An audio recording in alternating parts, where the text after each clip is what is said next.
بسم اللہ الرحمن الرحیم۔ السلام علیکم۔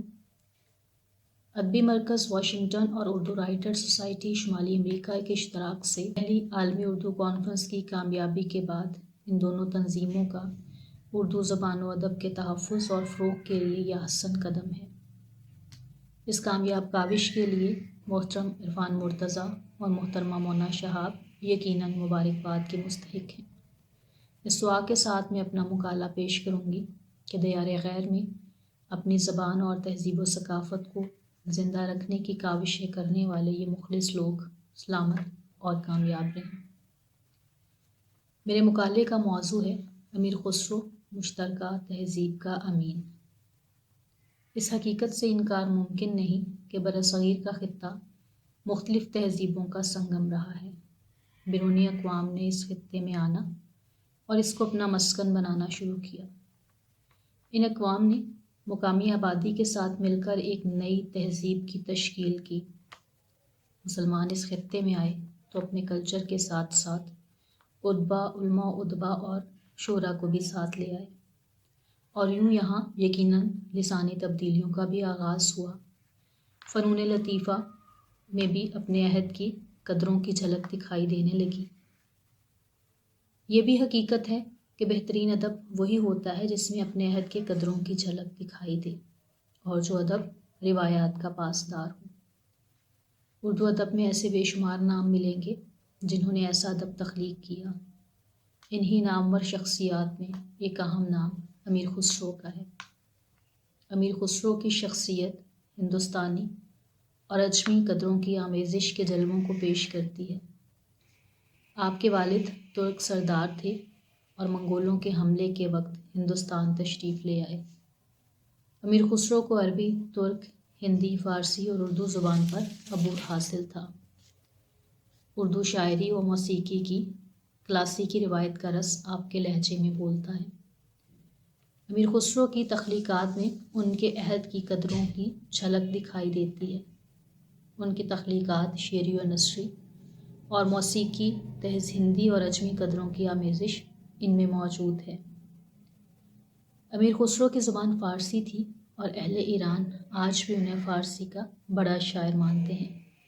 انہوں نے زبان دہلی یا ہندوی یا کھڑی بولی میں شاعری کی۔ ہندوستانی موسیقی کو انہوں نے نئی ترتیب دی اور اس میں نئی روح پھونک دی۔ نسلاً ترک یہ شخصیت خود کو ہندوستانی کہلانے میں فخر محسوس کرتے تھے۔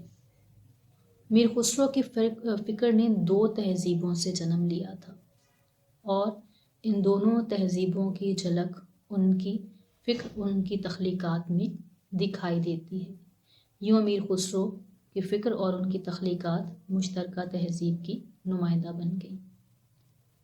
ایرانی شعراء کو اگر ہم دیکھیں یا ان کے کلام کا مطالعہ کریں تو قریباً تمام شعراء خاص خاص اصناف میں کمال رکھتے تھے۔ فردوسی و نظامی مثنوی میں، انوری اور کمال قصائد میں، سعدی اور حافظ غزل میں، اور بقول شبلی نعمانی یہ شعراء اگر دوسرے صنف میں ہاتھ ڈالتے تو پھیکے پڑ جاتے۔ امیر خسرو کی خوبی یہ ہے کہ امیر خسرو قصائد، مثنوی اور غزل میں ایک جیسا درجہ رکھتے ہیں۔ امیر خسرو کے نانا عماد الملک علم پرور شخص تھے اور فن نوازی میں ہمیشہ پیش رہتے تھے۔ امیر خسرو کا بچپن اپنے ننیال میں گزرا اور ان کے نانا کے مکان پر دلی کے علماء و فضلاء اکٹھے ہوتے اور ان کی محفلیں جو شعر و شاعری اور ادب کی تھیں وہ وہاں پر منعقد ہوتی۔ یوں امیر خسرو کو بچپن میں ہی ایک خوبصورت ادبی ماحول دیکھنے کو ملا اور انہوں نے بچپن میں ہی شاعری شروع کر دی۔ قرۃ الکمال کے دیباچے میں امیر خسرو خود لکھتے ہیں کہ میں نے کم عمری میں ہی بیت اور رباعی کہنا شروع کی اور علماء وقت نے میری حوصلہ افزائی بھی کی۔ امیر خسرو کی جو شاعری محققین کو ملی وہ تقریباً 5 زبانوں میں ہے۔ برج پاشا کے گیتوں کی مٹھاس بھی ان کے ہاں موجود ہے، کھڑی بولی کا آہنگ بھی ہے اور پنجابی اور ملتانی بولیوں کے لوک گیتوں کا رس بھی انہوں نے چکھا ہوا ہے۔ امیر خسرو کے ہاں فارسی غزل کو مشترکہ تمدن کا آہنگ ملا اور غزل عوامی محفلوں اور درباروں میں بے حد مقبول ہوئی۔ امیر خسرو نے اپنی عہد کی موسیقی میں نئی روایات قائم کر کے ہندوستانی موسیقی کو نیا آہنگ دیا۔ انہوں نے ہندوستانی اور ایرانی موسیقی میں امتزاج پیدا کیا۔ ہندی اور ایرانی راگ راگنیوں کے علاوہ سازوں میں بھی امیر خسرو نے کئی نئی اختراعات کی۔ قدیم ہندی ساز مردنگ کو انہوں نے طبلے کی شکل دی اور ہندی ساز بینا اور ایرانی تمبورا کو ملا کر ستار ایجاد کیا۔ امیر خسرو نے ہندی اور ایرانی موسیقی کو ملا کر نیا اسلوب وضع کر کے نہ صرف فن موسیقی کی کینوس کو بڑھایا بلکہ موسیقی میں کئی نئے ابواب کا اضافہ بھی کیا۔ امیر خسرو سے کئی راگ بھی منسوب ہیں۔ امیر خسرو نے ہندوستان کے قدیم کلاسیکی راگوں کو ایرانی اور عربی موسیقی کے راگوں سے بھی ہم آہنگ کیا۔ آپ نے ایرانی دھنوں کو ہندی موسیقی میں داخل کیا اور ایرانی اور ہندی راگوں کی آمیزش سے کچھ راگنیاں خلق کیں، ترانہ، گل، بسیط، نقش وغیرہ، جو آج بھی مقبول عام دھنیں ہیں، امیر خسرو کی دین ہے۔ امیر خسرو نے فارسی بحور و آذان کے پیش نظر 70 تالیں مرتب کیں۔ امیر خسرو نے تقریباً 5 بادشاہوں کا زمانہ دیکھا اور ان کی اکثر تخلیقات بادشاہان وقت کی فرمائش پر تخلیق کی گئیں۔ امیر خسرو کا زمانہ وہ زمانہ تھا جب ہندوستان میں 2 تہذیبیں ایک دوسرے سے قریب ہو رہی تھیں اور یہ فطری سی بات تھی کہ ان دونوں تہذیبوں کے عناصر ایک دوسرے میں مدغم ہو جاتے، یعنی اعلیٰ تہذیبی قدروں کی نئی تشکیل ہو رہی تھی۔ دربار میں خراسان، مصر، شام، عراق اور ارد گرد کے فنکار جمع ہو رہے تھے۔ شاعری، تصوف اور موسیقی میں بھی اسی آمیزش کی وجہ سے کئی تبدیلیاں ہو رہی تھیں۔ مشترکہ تہذیب کی جڑیں مضبوط ہو رہی تھیں۔ جاں نثار اختر اردو کے عظیم شاعر ہیں۔ انہوں نے اردو شاعری کا ایک مجموعہ ہندوستان ہمارا کے نام سے مرتب کیا۔ اس کتاب کی تمہید میں وہ لکھتے ہیں، کھڑی بولی میں عربی، فارسی اور ترکی کے الفاظ کی ملاوٹ کا جو سلسلہ شروع ہوا تھا اور جو میر خسرو کے دور میں ریختہ کہلایا، نئی ہندوستانی زبان کو جنم دینے میں کامیاب ہوا، جسے شروع میں ہندی یا ہندوی اور بعد میں اردو کہا گیا۔ امیر خسرو نے اسی زبان کو نیا رنگ روپ دیا۔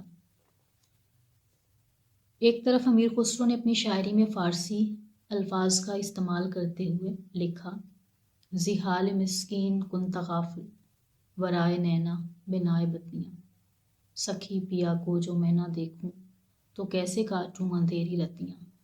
اور دوسری جانب برج باشا میں وہ لکھتے ہیں، چھاپ تلک سب لے لی رم سے نینا ملائی کے، یا مقبول عام ان کا کلام بہت کٹھن ہے ڈگر پنگٹ کی۔ امیر خسرو نے فارسی اور ہندی میں شاعری کی اور انہی زبانوں میں خیال کو ترتیب دیا۔ پنڈت جواہر لال نہرو نے اپنی کتاب ڈسکوری آف انڈیا میں لکھا ہے، امیر خسرو فارسی کے اول درجے کے شاعر تھے۔ وہ سنسکرت بھی خوب جانتے تھے اور عظیم موسیقار تھے، جنہوں نے ہندوستانی موسیقی میں کئی تجربات کیے۔ غرض عشق کے تنک رنگوں میں رنگی یہ شخصیت امیر خسرو بلا شبہ ہندوستان کی مشترکہ تہذیب کے امین ہیں۔ ان کا خمیر ایرانی اور ہندوستانی تہذیب سے اٹھا اور ان کے ہاں ہمیں لسانی سطح پر بھی اجمی اور ہندی آمیزش دکھائی دیتی ہے۔ اجمی، ہندی اور وسط ایشیائی تہذیب کا رچاؤ ان کے ہاں اس طرح سے ملتا ہے کہ یہ تہذیبیں مشترکہ تہذیب کے رنگ میں رنگ کر نیا جلوہ دکھاتی ہیں، لیکن یہ جلوہ طبیعت کو نامانوس نہیں گزرتا۔ امیر خسرو کی طبیعت نے جدت اسلوب کے سینکڑوں نئے نئے پیرائے پیدا کیے، جو اگلوں کے خواب و خیال میں بھی نہیں تھے، اور خسرو کی پیوند کاری جہاں 2 زبانوں کے امتزاج کا باعث بنی، وہاں 2 تہذیبوں کے ادغام میں بھی اس نے بھرپور مدد کی۔ یہ ایک مختصر سی تحقیق تھی امیر خسرو کے جو مختلف تہذیبوں کا رچاؤ ان کے کلام میں اور ان کی موسیقی میں ہمیں دکھائی دیتا ہے۔ اس حوالے سے جو ایک مختصر سی میرا جو مقالہ تھا وہ میں نے آپ کے سامنے پیش کیا، اور میں شکر گزار ہوں امریکہ کی ان دونوں فعال تنظیموں کی، جنہوں نے یہ خوبصورت جو ہے وہ پلیٹ فارم ترتیب دیا، جس کی بدولت ہمیں دنیا بھر کے شعراء کو، ادبا کو اور دنیا بھر کے محققین سے کو ہمیں سننے کا اور ان سے فیضیاب ہونے کا موقع ملتا ہے۔ اس کامیاب کاوش کے لیے میں انہیں مبارکباد پیش کرتی ہوں، اور اس کے ساتھ ہی اجازت چاہوں گی۔ فی امان اللہ۔